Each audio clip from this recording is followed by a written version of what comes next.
Hello, friends. How are you? I hope your week is going well. I hope you've enjoyed the first few episodes of Staying in My Lane. I've talked a lot about motherhood and mom guilt. I've talked about rumors and gossip. I've talked a little bit about my marriage. However, I am going to bring my husband on this podcast. And we're really going to deep dive into our relationship, our marriage, and answer some questions that have been sent into me already on topics that people really want to talk about. And so, one of the topics that somebody requested was family relationships, relationships with our friends, which I've already covered a little bit in the rumors and gossip episode. But family relationships, how did I grow up? So, my mom and dad are still married to this day. I am an only child. I grew up an only child. And I spent a lot of time with my friends growing up. I remember my mom and dad, because they taught at my school that I went to. We were always bringing my friends home for the weekend for a sleepover, and my mom and dad took us to go do things, and it was really fun. And I had a really good childhood for the most part, and I can't complain about anything too much besides the fact that I did feel pretty lonely. And I've addressed this a little bit. I had this urge as an only child and as a young girl to have siblings and connect with my family. And I was lonely, and that's okay. I can admit that. I acted out a lot, I think, out of rebellion and trying to gain that attention that I felt sometimes I didn't get, which in reality, I got a lot of attention, and I was very privileged, and I'm very appreciative of my experience in childhood, because growing up and being a social worker and a mother myself, I can see now that a lot of children are not necessarily having those experiences of a mom and dad who were not divorced, and being an only child and being able to have materialistic things, which I'm not saying that's important, but I had clean clothes, I had a bed and a mattress, I had food on the table, and that's not something that every kid has. And that's something that I took for granted, and I'm sure it just comes with age as well. But, being in social work and having worked in social work, I've seen a lot of the dark. I've seen a lot of the sad and the horrific and the trauma and the things that are really heartbreaking to cope with as a social worker, as a mom. And, I have a husband who is in law enforcement, and I worry about him every single day. He's been in some very scary situations, and it's scary because this world that we are in is so unpredictable and so unhinged at times that you just never know how people are going to react. And that's why normalizing mental health and talking about our experiences is so important, and to reflect on where we were and where we're going. The discourse around family relationships has become all or nothing. It's either that we need to accept family members exactly as they are or cut them off entirely, and that's just not true. Either they need to be met with gratitude or they need to be held accountable. And those beliefs lead to thoughts like, I love them, so I must want to see them all the time, or I should have something in common with them, or I respect my family's wisdom, so I should always want their input about my decisions in my life. But of course, relationships call for flexibility and understanding, and these statements are really rigid, right? They imply that loving somebody obligates you to carry out a specific behavior or belief. Now, instead of rigid either or if then statements, insert the word and. Like, you can feel grateful for your parents' work in raising you and feel hurt by the things that have happened during your childhood. You can feel close to your extended family and still maintain privacy in some areas of your life. You can accept your parents as they are and set boundaries when needed. You can value and cherish your childhood and want to raise your children differently. You can love a family member and have absolutely nothing in common with them. You can respect your family member's opinions and wisdom and not want to hear it all the time. You can feel close to family and friends and only speak with them occasionally.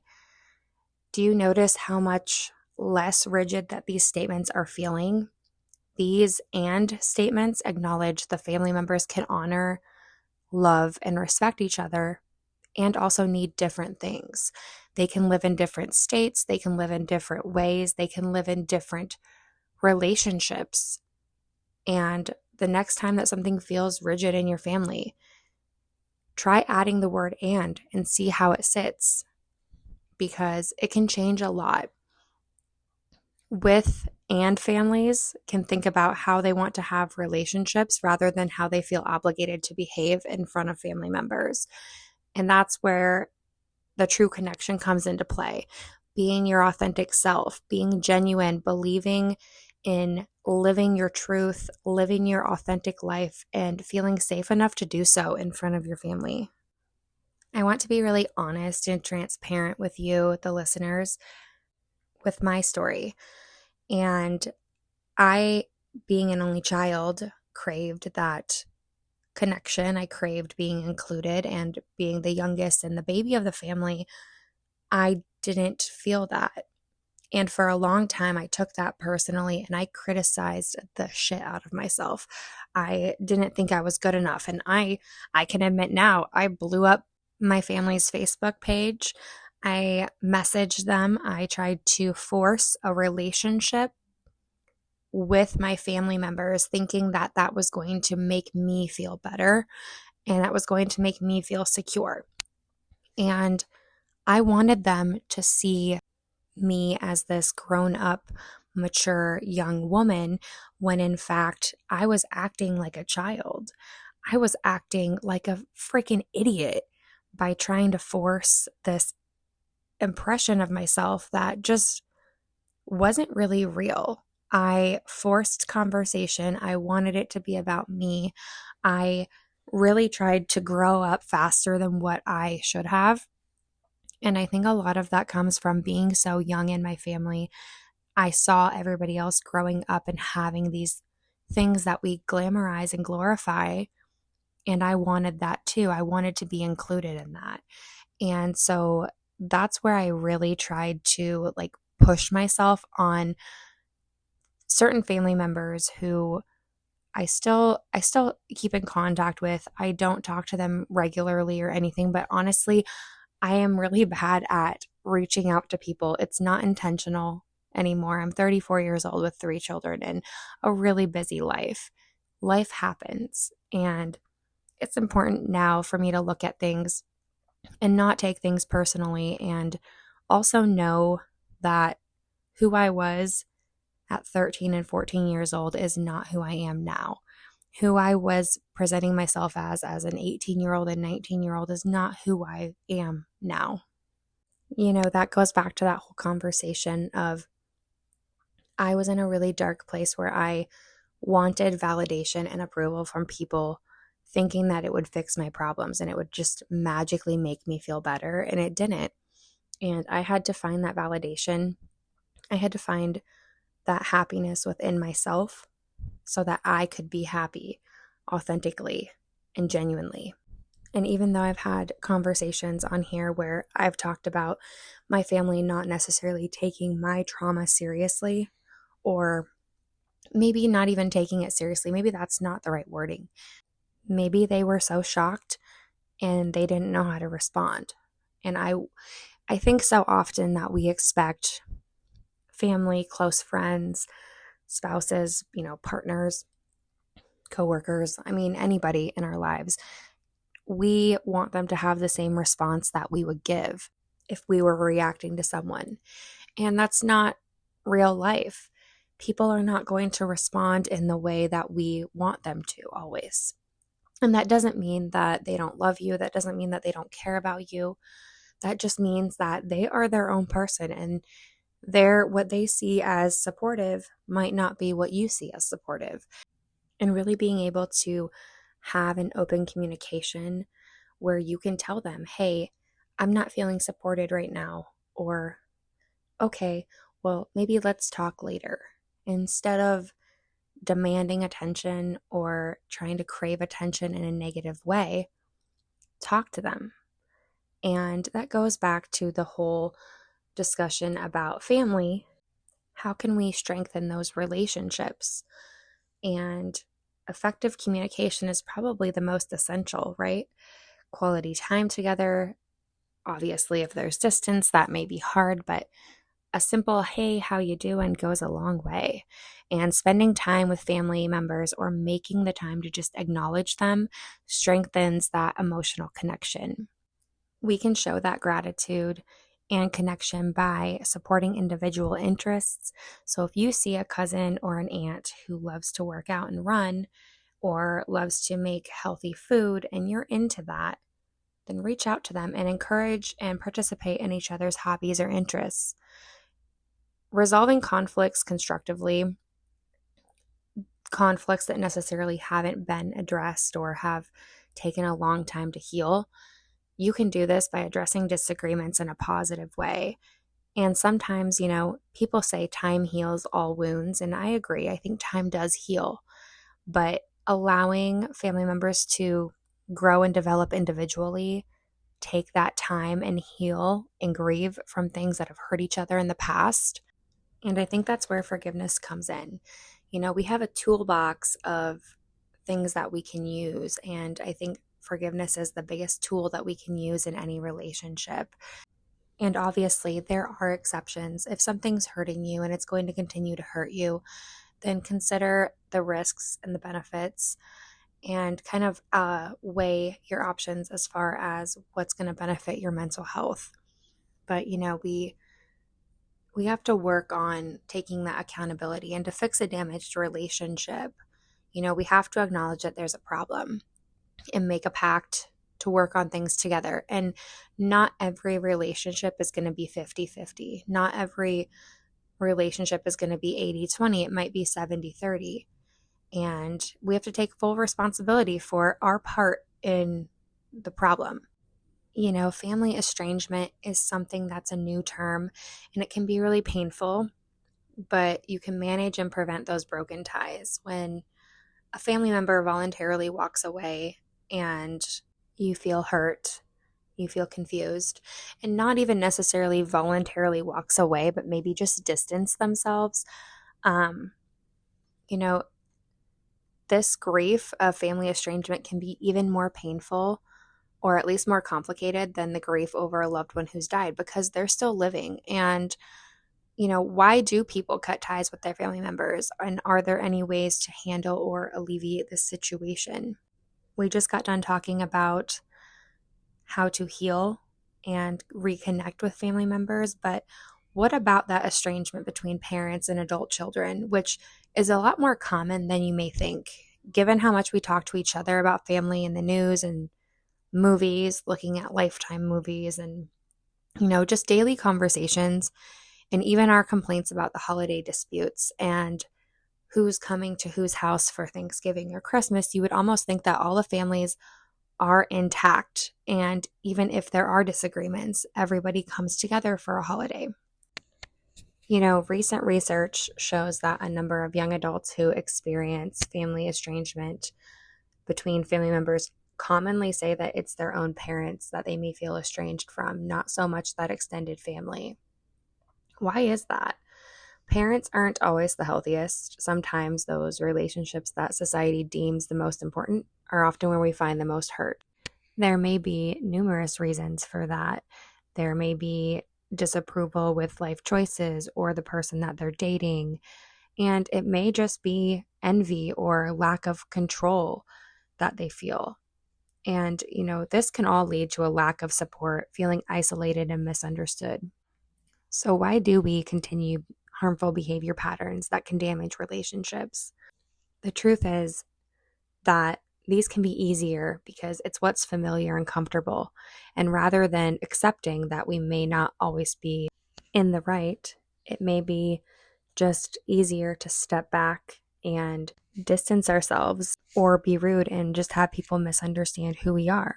People may feel unwanted for reasons that aren't always the family not wanting them there. It may just be a miscommunication, but it may not. Adult children mostly cut off their parents because of abuse or continued toxic behaviors and feeling unaccepted or uncared for. And this is becoming more common on TikTok, I've noticed.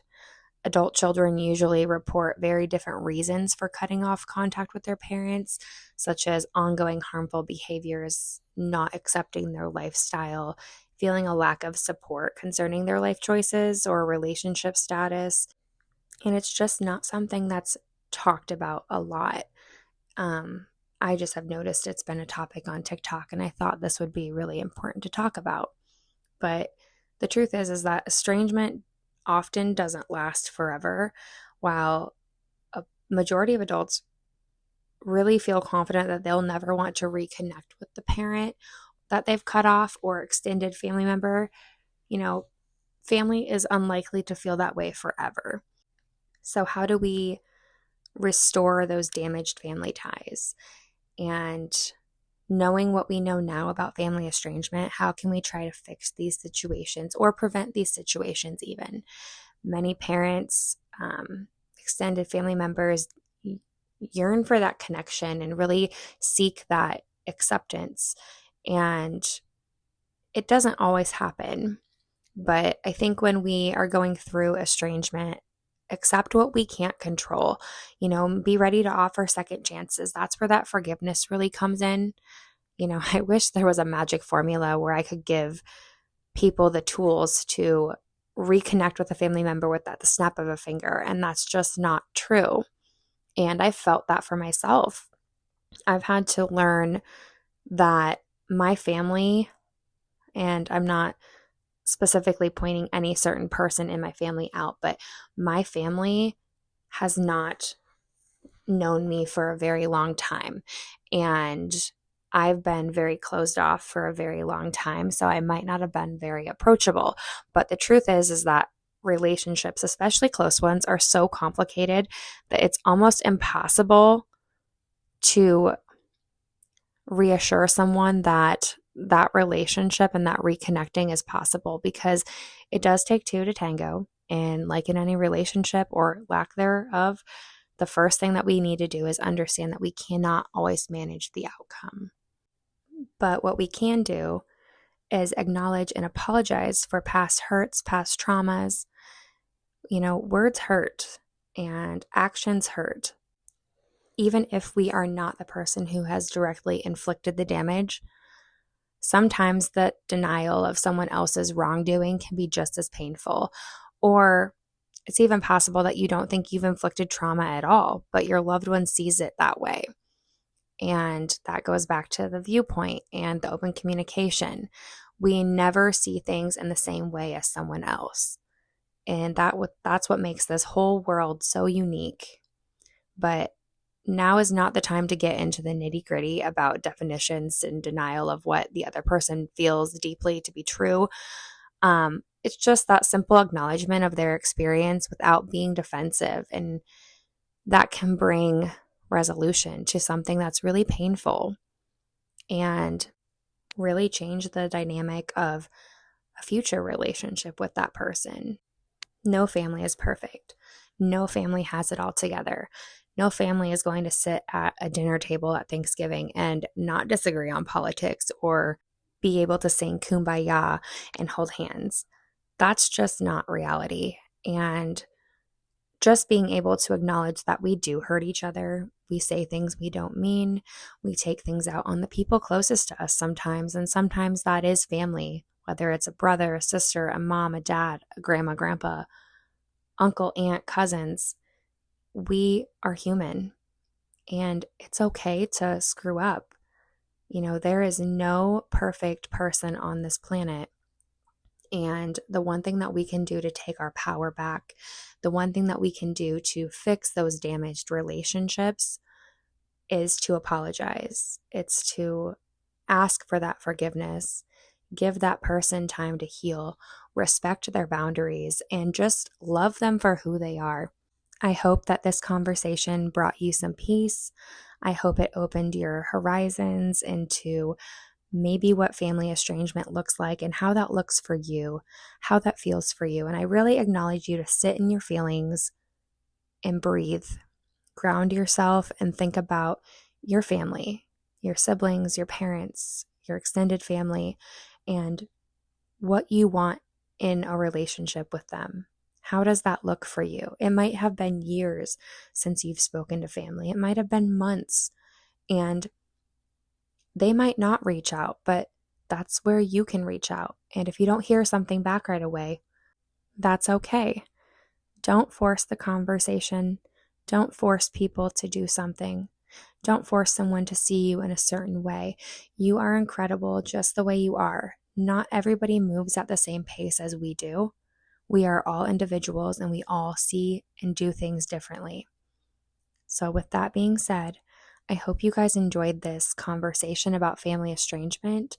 I hope that you learned something new, and I hope that you learn to grow and take that accountability if you have been toxic with family.